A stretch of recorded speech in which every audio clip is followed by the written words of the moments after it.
Well, it would be pretty dumb of me not to do a March Madness video on March 1st.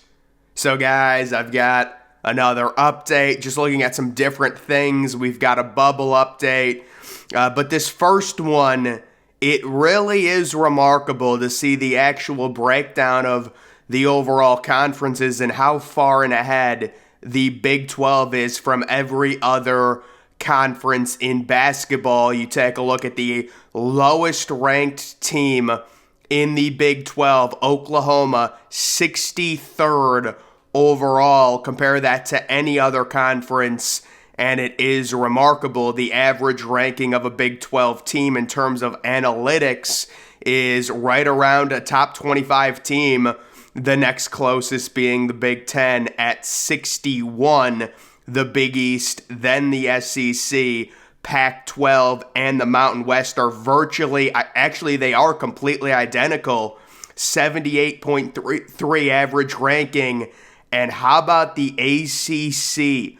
Below both the Pac-12 and the Mountain West. Now, part of that is Louisville just being so horrifically bad. But, I mean, the ACC, it's historic right now how bad the ACC is, and it's why you've got NC State fans, you've got Clemson fans, you've got North Carolina fans looking at the bubble and getting really pissed off because they're like, we actually have good records, but it's just the conference is so bad. All of the analytical metrics, even if you do have a good record, they're not going to like the ACC teams unless you have a really dominant record. Even you take a look at a team like Virginia, who has like 5 losses. They're seen as like a low 4 seed at this point because the conference is so bad. The ACC's highest ranked team is 24th, which is Duke. And the American also has had a really bad year. You can see the West Coast, Conference USA, and so forth going all the way down the list. Kind of interesting, the Ivy League actually is respectable there. And I think Yale could make a big run in the tournament, possibly to the Sweet 16. Looking at some of the overall odds for the tournaments, I think when it comes to the Colonial, I like Charleston to win this tournament, honestly. This was a team that showed some significant staying power when they got ranked inside the AP Top 25 earlier this year. I believe they're the 2 seed going into this tourney, but they are the slight favorites overall to win it, and they will need to win it very likely to get into the tournament, although there is a chance they could get an at-large bid. But if they lose, in the conference tournament, that would really hurt their chances to get an at-large bid. Looking at the Southern Conference, I think Samford is the best play here, plus the 400 personally. They are, I think they're the 2 seed in this tournament. They recently just got passed. They were going to be the 1 seed, and then I think they fell down to the 2 seed, but I like Samford in that one. And then the Summit League, you can see Oral Roberts. They went undefeated in league play, the only Division I's men's basketball team to go unbeaten in league play this year. They're minus 200. It's either Oral Roberts or South Dakota State. I don't see another team here with a chance. North Dakota State's the 3 seed, but it's not going to happen. So it'll either be Oral Roberts or South Dakota State from there. It does get interesting if Oral Roberts loses to South Dakota State in the championship, because then you'd be looking at maybe Oral Roberts as an at-large. The Missouri Valley, I like Drake to win this, even though Bradley is the 1 seed and Bradley did just beat Drake. You can kind of see it's really a 2-team race. Belmont, if you guys are familiar with March Madness, they've been a team that's made the tournament a few times, and they're kind of a very fun team to watch. They jack up threes and things like that, but I think it's going to be Drake getting the auto bid from the Missouri Valley, but Bradley has certainly had a very good year. Not a bracketologist, but I am here to tell you there's a 0% chance that a real-life human committee is going to pick two of Mississippi State, Boise State, Arizona State, and a mega gross Wisconsin over North Carolina and Michigan. Yeah, I mean, Wisconsin is real ugly. We'll have to see what they do, and I'm going to show everyone kind of the consensus in terms of the bracket matrix currently on the bubble. But, we'll have to look at that. Just looking at the games last night, kind of recapping what happened, how does it impact the overall bracket. You had Marquette, who's been very good recently. They took care of business on the road at a bad Butler team. Duke beats NC State, so Duke maintains, being one of the better teams in the ACC. Iowa, at this point, seemingly underrated, beating Indiana, crushing Indiana. I still like Indiana when it comes to the tournament. I think their guard play combined with Trace Jackson-Davis is going to be very good, but that's a huge win for Iowa on the road. They completely controlled that game in a hostile environment. Virginia holds serve against Clemson. That's tough for Clemson. They were kind of seen on the outside looking in, and that's not going to help. Kansas beats Texas Tech, so Texas Tech falls to 16-14. But still the metrics are going to respect that 4-point loss on the road. Kansas maintains their status as a number 1 seed. Really impressive win for Tennessee. Tennessee's defense, especially at home, is just ridiculous. Arkansas is a team that's really well respected by analytical models, and they scored 57 points. That's just really good defense, not surprising by Tennessee. A&M holds serve against a bad Ole Miss team on the road. Ole Miss did recently fire their head coach.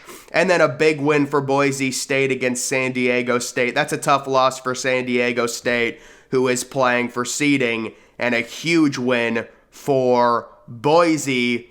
This is another bracket that just came out, the American East. I'm going to say Vermont here has to be the heavy favorite.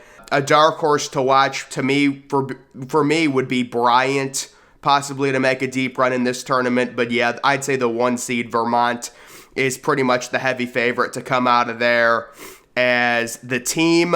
This is interesting. 3-point efficiency. You want to be in the top right of these graphics. So the teams that I'm really intrigued with when it comes to 3-point efficiency in February, Arizona, but Yale. Seeing Yale on this list, if they win the Ivy, they're probably going to be a 14 seed. And if you're talking about a matchup of Yale versus Kansas State, I would be very tempted to pick Yale in an upset over Kansas State personally. Kansas State seems like the prototypical 2 or 3 seed to lose in one of those crazy round 1 upsets. They just profile as that team. Their record is very good and they play in a really good conference, but for some reason the analytics still don't like them. So to me, they profile as a team that could potentially get upset. Another team I really like going into the tournament is Baylor. They seem to grade out really well on a lot of different overall metrics. This is the current state of the overall bracket matrix in terms of bracketology. You can see teams that are clearly in the tournament: Pittsburgh, Auburn, Nevada, Memphis. Everyone agrees on that. And then you take a look, also USC, Boise State. They've appeared in every single bracket. So when it comes to the bracket matrix, you see that number on the far right being 110. That's out of 110 brackets. USC is appearing in 110. So in essence, USC is not being left off of any bracket, as opposed to like West Virginia. They're appearing on like 98% of the brackets because they're at 107 out of 110. Mississippi State is in, but they're possibly going to be in the first 4. And then the 2 teams that there's a lot of disagreement right now, Arizona State and Wisconsin, appearing in roughly 55 to 60% of the brackets. Those teams are squarely on the bubble. And then the other teams on the outside looking in, Oklahoma State is the one team appearing in roughly 40-45% of brackets outside looking in. And then you do have North Carolina, Michigan, And you would have to think there probably is at least a little bit of an incentive financially and when it comes to ratings to possibly put either North Carolina or Michigan in the tournament. It is crazy because based on tiebreakers right now, Michigan technically is the number 2 team in the Big Ten standings, yet they are on the outside looking in. It just goes to show you how much of a cluster the Big Ten is right now. And there still is work to be done for Michigan and North Carolina if they want to get into the tournament. And I'm sure those fan bases, not only do they want to get into the tournament, you want to avoid that first 4, basically at all costs. We have more analytics. This is the worst conference in basketball looking at this. In this conference, I normally just root for Wagner, the 5 seed. That's the team I normally root for. But what a terrible conference that is. And then this one, Morehead State, the very heavy favorite. Morehead State had a really good in-conference record. But yeah, I would say Morehead State's probably going to get the auto bid out of this league. And they might be in a first 4 game as a 16 seed. Or they might be in like a matchup versus Alabama in the first round. Or, Kansas or one of those teams in a 1v16 type game. And then this is just more analytical rankings to look at. You can see Houston, Bama, UCLA, Kansas at number 4, Gonzaga. People have been loving Gonzaga. Tennessee at 6, Purdue at 7, UConn at 8, St. Mary's, Texas, and nothing really surprises me all too much here. Kentucky's a team that's charged inside of the top 25. Memphis is a team that's being respected more and more. USC, surprising enough, inside the top 25 in these rankings. They have Kansas State at 16. San Diego State at 14. I'm sure that'll go down once this whole thing gets updated. Arizona all the way down at number 12 with just 5 losses right there.